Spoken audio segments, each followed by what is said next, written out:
Eh bien, nous revoici pour le nouveau numéro de Valeurs ajoutées. Et nous recevons quelqu'un qui a cet immense mérite, parce qu'aujourd'hui, ça devient rare de sortir de l'ordinaire, de sortir des sentiers battus, des chemins balisés et de penser, comme disent les Américains, en dehors de la boîte. Jean Lassalle, député des Pyrénées-Atlantiques, non inscrit, et président du mouvement et fondateur du mouvement Résistons. Raphaël Stainville, directeur politique de Valeurs Actuelles, de l'hebdomadaire Valeurs Actuelles, et moi-même, Sud Radio et Valeurs Actuelles. Et alors, voilà. Alors, Jean Lassalle, vous tombez à pic, puisque vous nous parliez justement, avant de commencer cette émission, que pendant votre tour de France, vous avez visité un certain nombre de banlieues, et vous n'avez pas choisi la facilité, puisque vous y alliez entre 1h et 5h du matin. Aujourd'hui, vous voyez ce qui se passe en ce moment, en tout cas, entre Marseille, Pau, les règlements de compte, les leaders qui vendent du crack dans la banlieue parisienne, etc., etc., entre intégrisme, communautarisme, la drogue, les zones de non-droit, une espèce de France en sécession. Alors, quel est votre sentiment là-dessus? D'abord, cher André, cher Raphaël, merci beaucoup pour votre invitation. Et je sais que je vais avoir un moment de bonheur parce que chaque fois que nous avons fait une émission ensemble, ça a ensoleillé un petit peu mon temps. Oui, j'avais pris cette initiative lorsque j'ai fait le Tour de France. Je me suis dit, j'irai partout où me guideront mes pas. Alors, j'ai fait beaucoup de campagnes, parce qu'il y a beaucoup de campagnes en France. J'ai fait beaucoup de villes profondes. J'étais resté 15 jours dans l'île. Je ne pensais pas que l'île était si grande. Et puis, à l'arrivée, j'avais dû allonger, parce que Paris, partout, tout le monde voulait que j'aille marcher dans Paris, mais là, c'est parce que j'étais médiatisé beaucoup plus qu'aujourd'hui. Donc, entre 1h et 5h du matin, oui, et je ne suis pas du tout surpris, je dois dire, de ce que j'ai vu, puisque je l'ai écrit mot pour mot à l'époque dans le rapport que j'avais remis au président de la République. Qui disait quoi, en quelques mots, en substance? Et dans le livre « À la rencontre des Français », que j'ai publié au Cherche Midi, il y avait un changement qui s'opérait qui était très net. C'est-à-dire que depuis une vingtaine d'années, 25 ans, c'était assez stable. Des bandes se constituaient de manière tout à fait ordinaire. Et puis là, je voyais bien une mutation avec deux évolutions. D'abord, il y avait des associations de mamans qui commençaient à naître dans les cités les plus violentes, avec un courage extraordinaire. Et puis, on commençait à parler vraiment des jeunes de 11 ans, 11 ans, 12 ans, 13 ans.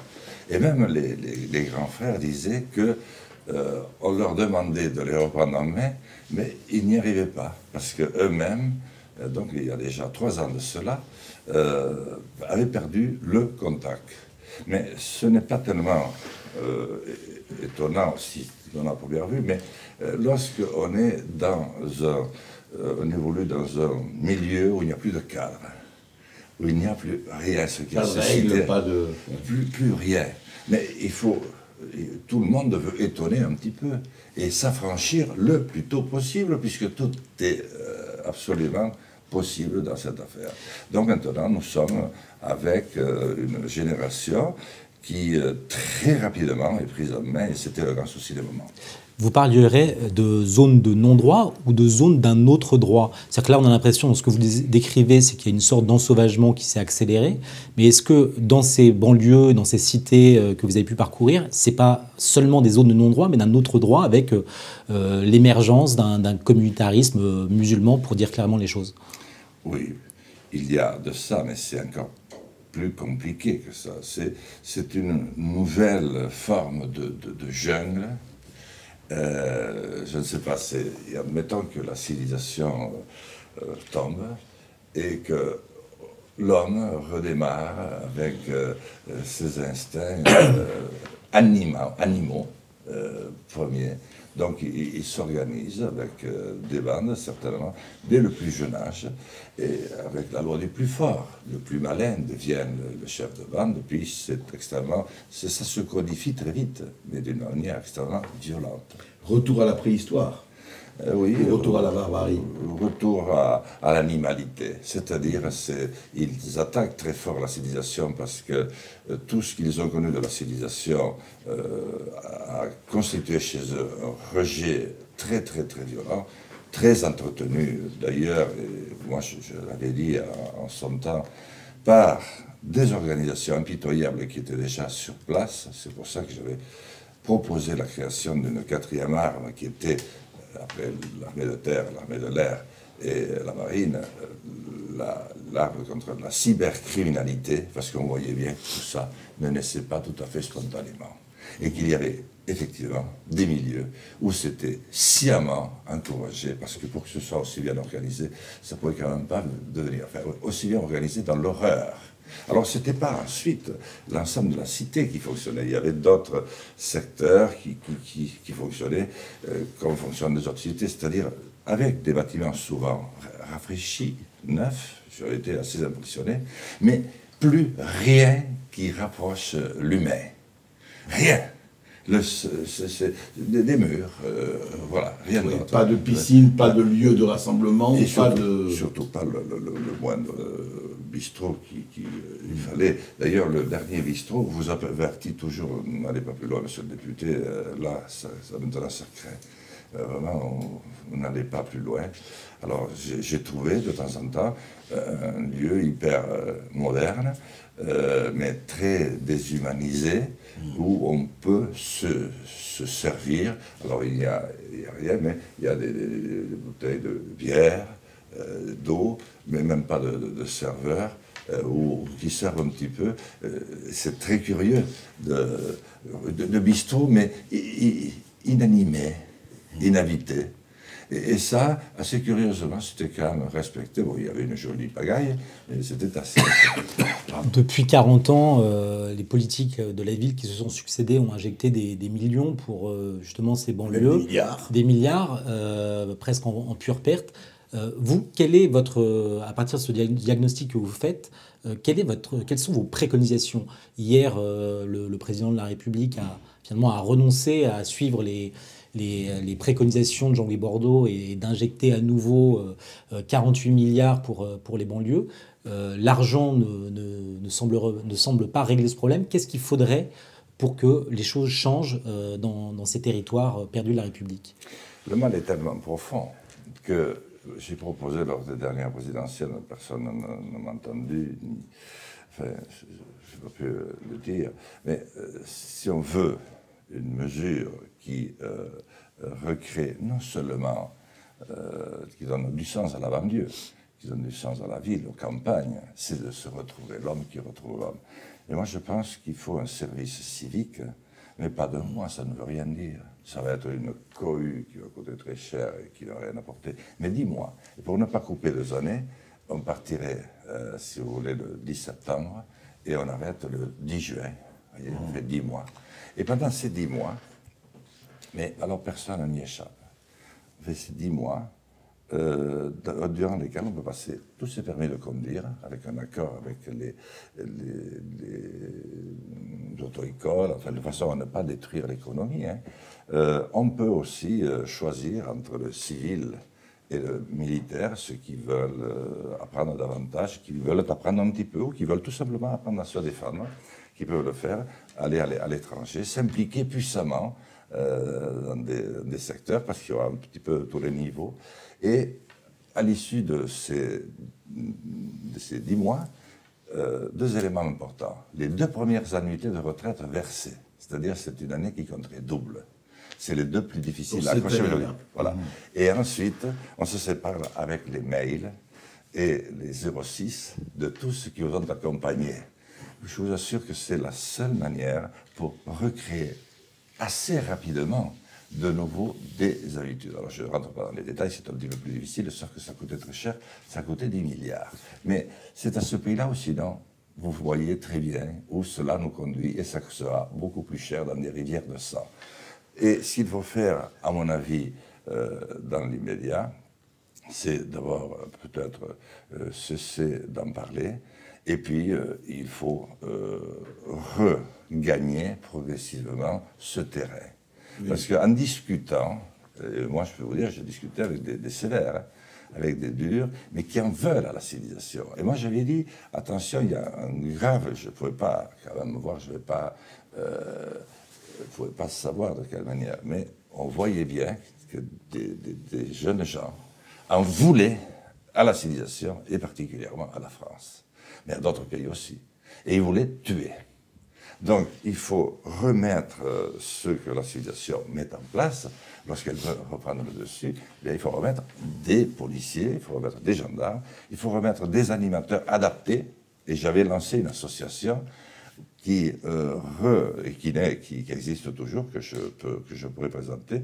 C'est un amiral qui les conduit, avec 2 ou 3 anciens militaires et 2 ou 3 anciens durs, chefs de bande, qui sont pris au jeu. Et je peux vous dire que lorsque une politique comme celle-là se met en œuvre, d'abord ça ne coûte pas les yeux de la tête, parce que ce n'est pas les commissariats qui coûtent très cher, mais il faut que ce soit suivi par l'ensemble du commandement de l'État, au plus haut niveau et partout, et qu'on se donne les moyens de suivre. Et il faut le faire partager par l'opinion en le bonifiant, c'est-à-dire en envoyant des messages positifs, très positifs. Oui, mais attendez, Jean Lassalle, très bien tout ça. Mais il y a 3 choses dont vous ne parlez pas, mais vous aurez parlé de tout. Mais il y a 3 choses quand même. La première chose, c'est l'impunité. Vous avez très bien, et quelqu'un comme le général Soublé, l'ancien numéro 3 de la gendarmerie, qui a été écarté pour ça, disait, qu'est-ce qui se passe quand on arrête des gens que 5 heures après, on les retrouve dehors? L'impunité, c'est-à-dire que, en fait, les sanctions ne sont pas, ou très souvent pas opérées. Deuxièmement, l'autre chose, c'est que vous parlez ils haïssent effectivement la France ou la civilisation, enfin notre civilisation, on pourra en discuter. En revanche, ils ne haïssent pas la CAF, l'AME, la CMU, tous les avantages que donnent les formidables guichets, et très bien, mais ça, personne ne les hait. Rappelez-vous qu'on y a eu des djihadistes qui ont touché l'aide sociale et familiale pendant 1 an et demi après leur départ en Syrie. Il y a cette espèce de formidable distorsion, ou en tout cas abîme, entre tout le monde dit oui, il faut faire, etc. Et ce que vous dites effectivement sur le service civil, oui, c'est une très belle piste. Mais en attendant, on a l'impression que sur le plan, on fait, vous avez vu cette image extraordinaire, ce matin, c'était dans toutes les télévisions, on peut la passer, mais, et elle passera encore, c'était 40 dealers à moto qui encadraient une voiture de police et la faisaient sortir de Marseille. C'était dans les quartiers nord de Marseille, je ne me rappelle plus où, mais c'est une image qui a passé dans toutes les télévisions, où vous voyez 40 dealers en scooter, entourer la police, c'est-à-dire que les types disent, bon, maintenant vous avez passé une demi-heure ici, maintenant allez, cassez-vous, on vous a assez vu. C'est ça le paysage, c'est ça la réalité. Alors ça, c'est effectivement le fond de la chose. Ça porte un nom, ça s'appelle la lâcheté.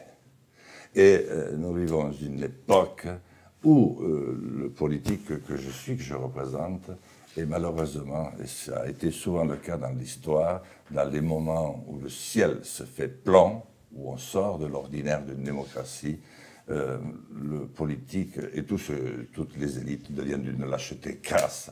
Je veux rendre hommage au colonel Soublé dont vous avez parlé, parce qu'il a été très loin dans son courage, dans l'expression courageuse qu'il a eue. La lâcheté, c'est quoi? C'est effectivement de libérer, 48 heures après, au prétexte d'assurer ce qu'on appelle la paix civile. Mais ça rappelle terriblement, excusez-moi d'être un petit peu excessif, mais cette phrase de Churchill, vous avez cru à la paix dans le déshonneur, vous avez le déshonneur et vous aurez la guerre. Ça ne peut pas fonctionner parce que le mal est vraiment trop profond. Donc, je crois qu'un gouvernement qui veut s'attaquer à ce problème-là, d'abord, il faut qu'il se prépare et qu'il y prépare l'opinion. Moi, c'est ce que j'aurais fait. Et j'aurais commencé mon mandat, si j'avais été président, j'en étais loin, mais enfin, j'aurais commencé mon mandat par ça. en préparant l'opinion, la presse et tous les milieux de pouvoir. C'est une véritable reconquête pour libérer ces hommes et ces femmes, parce qu'ils sont prisonniers de ce qu'ils sont devenus, et en plus ils sont à la merci des pires saboteurs de conscience. Je ne suis pas des objecteurs de conscience, des pires saboteurs de conscience que l'on puisse avoir. Et puis il y a la drogue. La drogue, je l'ai vu parce qu'au bout d'un moment, on savait qui j'étais, on savait que j'allais pas, mais presque pour me... Mais c'était bienveillant quand même à mon égard, parce qu'on aurait pu me taper, on aurait pu me faire du mal. Mais les échanges sont... Et c'est pas de la petite...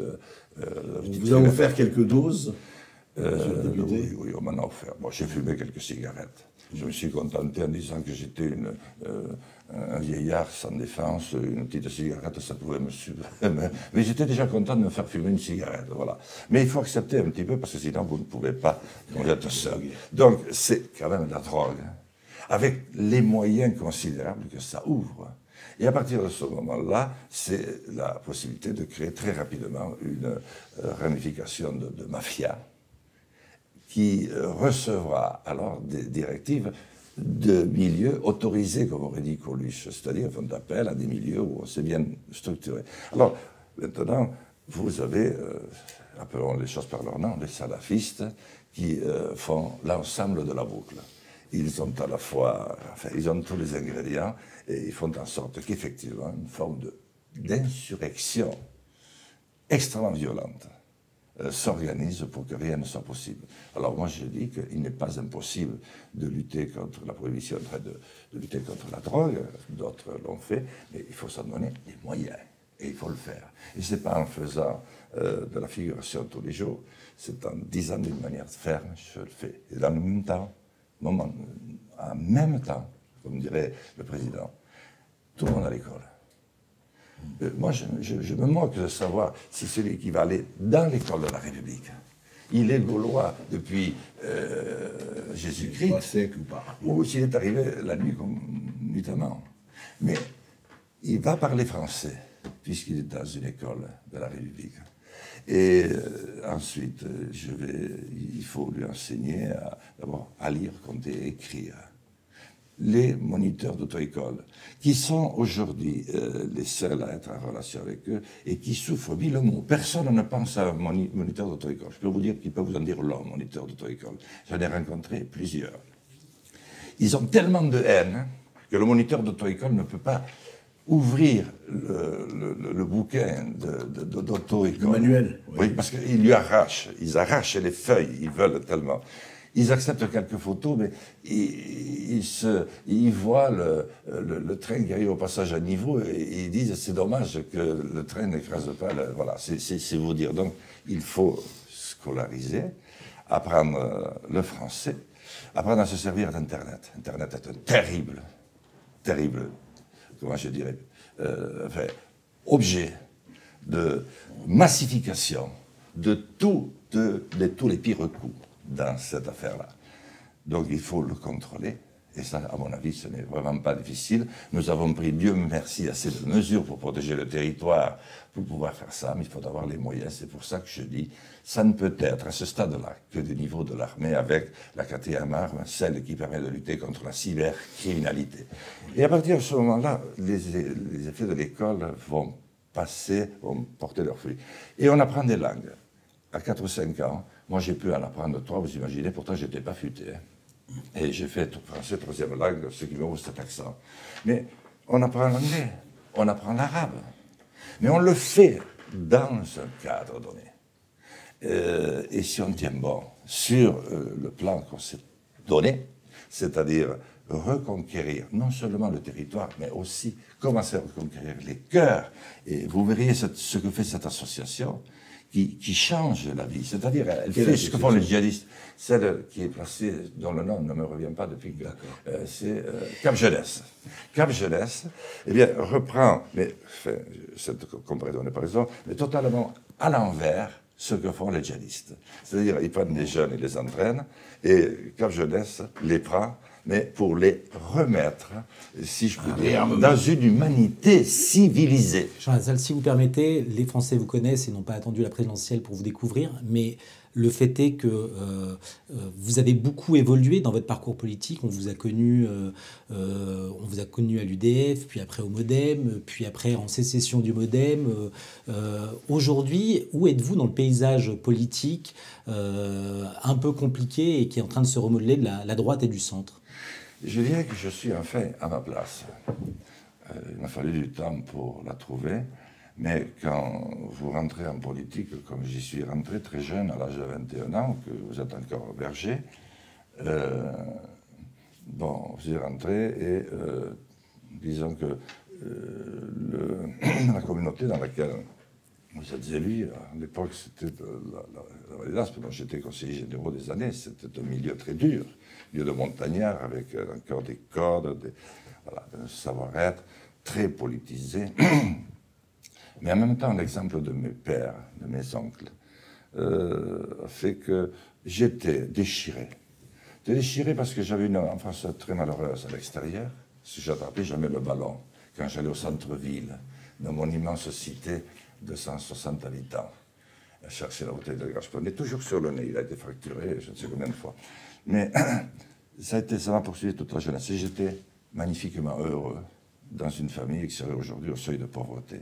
Mais ça ne m'a jamais quitté parce que dans cette famille, la moitié de la famille était communiste. C'était du côté de ma mère où il n'y avait eu que des filles. Heureusement que l'une d'entre eux avait déposé mon père. Et les autres, c'était des réfugiés espagnols. Et mes oncles, du côté de mon père, étaient tous gaullistes de résistance. Mais les autres aussi étaient communistes de résistance. Donc j'ai évolué dans ce milieu. Puis François Bayrou est arrivé. Bon, je l'ai suivi, ce qui m'a fait une cure de 33 ans dans le milieu centriste. Où j'ai mis d'ailleurs un certain temps. J'ai été élu maire et conseiller général avec l'inscription non inscrit. J'étais même candidat libre. Et puis ensuite, l'évolution a fait qu'il y a une dizaine d'années, j'ai compris que je ne pouvais plus suivre ce que faisait François Bayrou. C'est quoi, vous avez eu une révélation ou est-ce que c'est au contact des Français, de cette réalité qui a peut-être surgi avec plus de violence et d'âpreté qui a fait que vous avez muté progressivement? C'est après la défaite de Nicolas Sarkozy, le fait qu'alors qu'on s'était promis entre nous, vraiment les cadres du MoDem, de ne pas donner de consigne de vote, François, juste la veille, le jeudi soir, parce que le vendredi c'est ça sur toutes les gazettes, alors que si ça avait été vendredi soir, le samedi il n'y avait rien, annonce. Et puis, j'avais mal vécu cette campagne. C'était la première fois que j'entendais dire à François des choses dont il ne m'avait pas parlé. Par exemple, il parlait de la diminution drastique, au moins par 2, du nombre de députés. Et j'ai dit, mais François, c'est très important, nous n'avons jamais parlé de ça. Et lui, qui avait quand même lutté, nous avions tous lutté contre cette forme de radicalisation, de l'utilisation de l'argent, avec un capitalisme qui n'est plus du capitalisme, qui est de la spéculation féroce, et qui nous éloignait de la civilisation. J'ai dit, François, je ne peux plus suivre.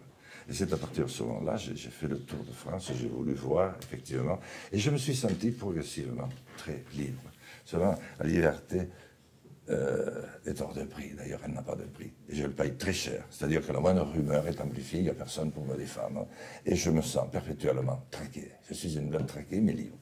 Jean Lassalle, vous avez évoqué quelque chose d'assez grave, mais qui est effectivement évident, quelque part, c'est la lâcheté d'un certain personnel, pas seulement politique, hein, on peut le dire élitiste ou médiatique, ou je ne sais pas. Le problème, c'est aujourd'hui, il y a eu, et vous le savez, vous êtes à l'Assemblée nationale, il y a eu quand même un changement de paysage incroyable. On se rappelle qu'il y a encore 4-5 ans, le Parti socialiste était majoritaire partout. Pas seulement à l'Assemblée, les régions, les communes, les départements, voilà. Et on a vu ce qui s'est passé, et on a vu le score de Benoît Hamon, et on voit ce qui se passe aujourd'hui. Les Républicains, on sait aussi ce qui se passe, le mouvement centrifuge, certains sont déjà allés chez Macron, d'autres ailleurs. Il y a la gauche de la gauche avec Mélenchon qui se cherche, et vraiment avec des tâtonnements assez spéciaux. Et enfin, il y a l'armée de la République en marche, majorité absolue au Parlement, et qui aussi connaît un certain nombre qu'est-ce que, je veux dire, au-delà, il ne s'agit pas de faire une étude statistique de tout ça, mais qu'est-ce qui a fait que ces termitières politiques qui se sont effondrées d'un côté, et ce qui se passe aujourd'hui, est-ce qu'à votre avis, c'est de nature à redonner du courage par rapport au combat que vous évoquiez en première partie de cette émission? Non, pas du tout. Même c'est le contraire. Le mal ne date pas forcément d'aujourd'hui. Moi, je le fais remonter à la chute du mur de Berlin. Il y avait deux modèles. C'était la paix armée sur la dissuasion, peu importe. Moi, j'ai eu peur quand j'étais jeune. Et puis, mur de Berlin, nous avions un modèle. Et c'est certainement le modèle démocratique qui restera comme la période la plus aboutie en matière de démocratie. Et puis brusquement, on se dit, mais on est seul. Certains disent même, c'est la fin de la politique, on n'en a plus besoin. La fin de l'histoire. La fin de l'histoire, pardon, excusez-moi. La fin de l'histoire, voilà. Et on sombre, comme toujours, entre les mains de ceux dont la vision, c'est le profit. C'est-à-dire que chaque fois qu'il y a un avantage qu'on pourrait utiliser pour faire du bien, malheureusement, c'est d'autres qui le prennent immédiatement. Et nous avons été dépossédés du pouvoir que nous avons laissé très facilement prendre. Donc aujourd'hui, nous ne représentons plus rien.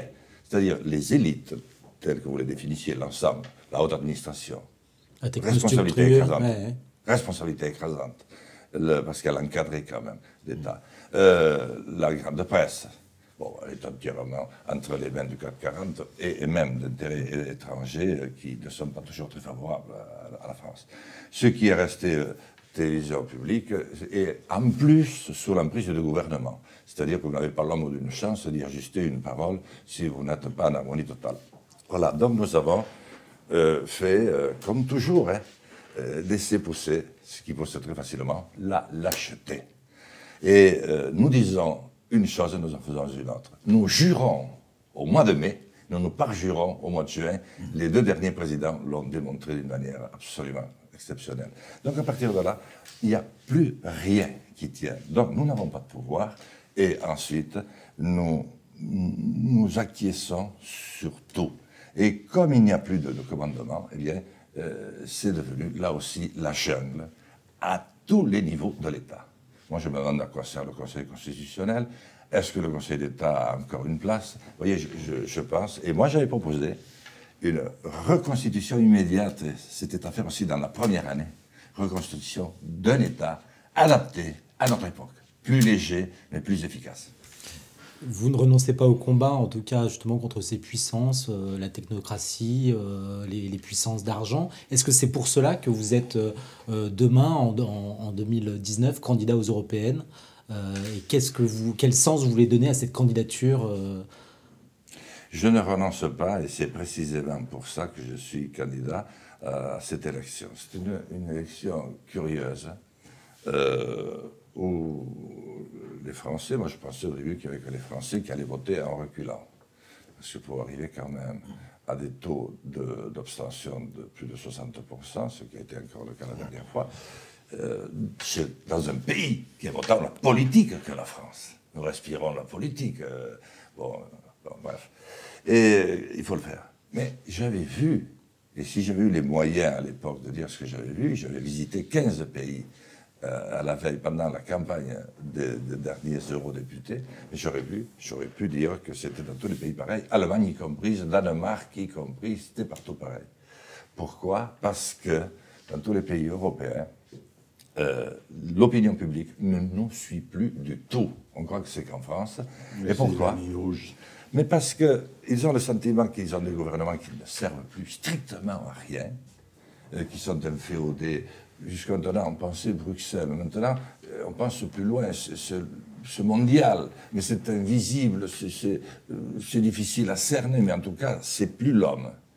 Donc, entre deux pouvoirs qui n'en sont plus ni l'un ni l'autre, eh bien, ils disent, bon, il y en a quelques-uns qui vont voter parce qu'ils ont une tradition encore restée vivace, plus ou moins de gauche ou de droite, ou du centre. D'autres vont aller voter pour des mouvements, comme ça se passe en Italie.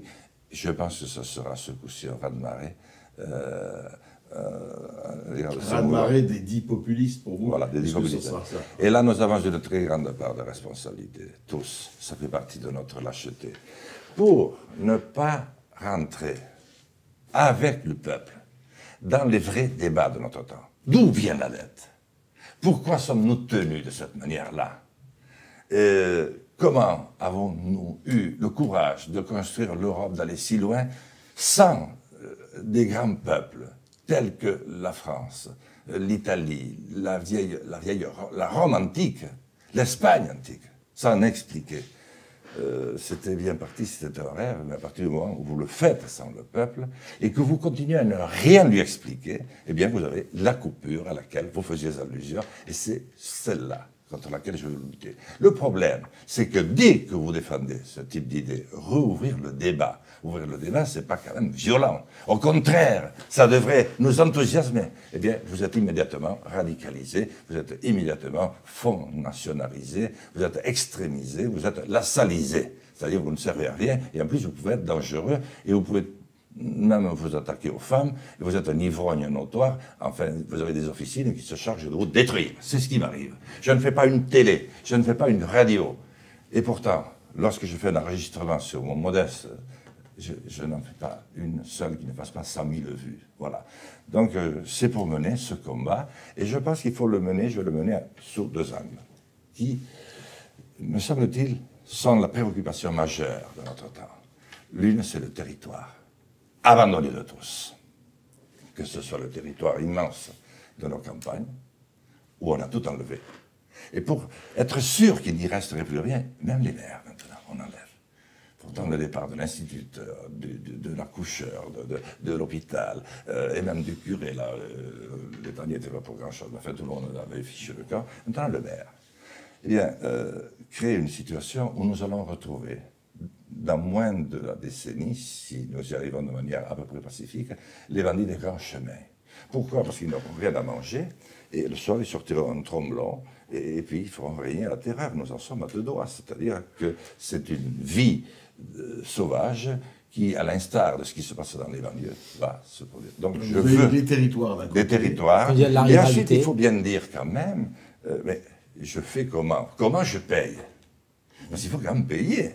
Et c'est là que le bas blesse. On fait des promesses, mais on n'a pas un sou, et on a même une dette abyssale.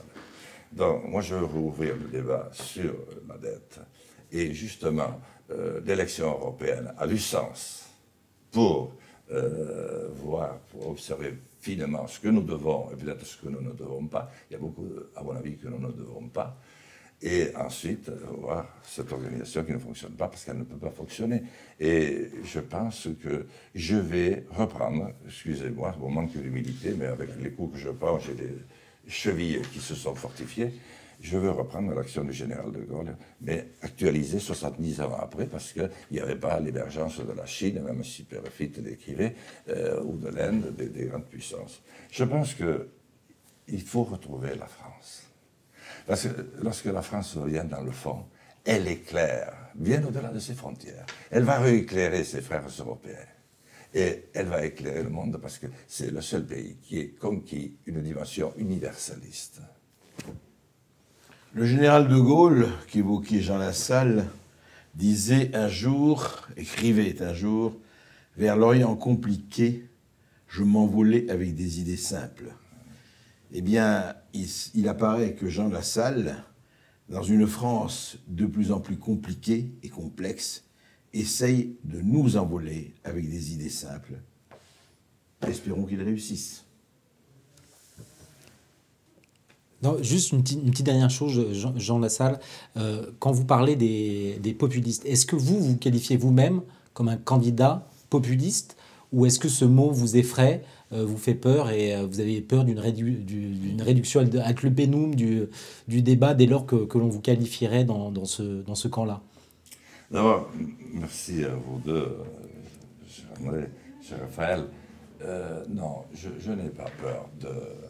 Je franchis plusieurs déserts. Je crois que je finis avec la Sibérie, mais je n'ai pas fini encore. Je peux en faire encore, j'ai encore un peu de force.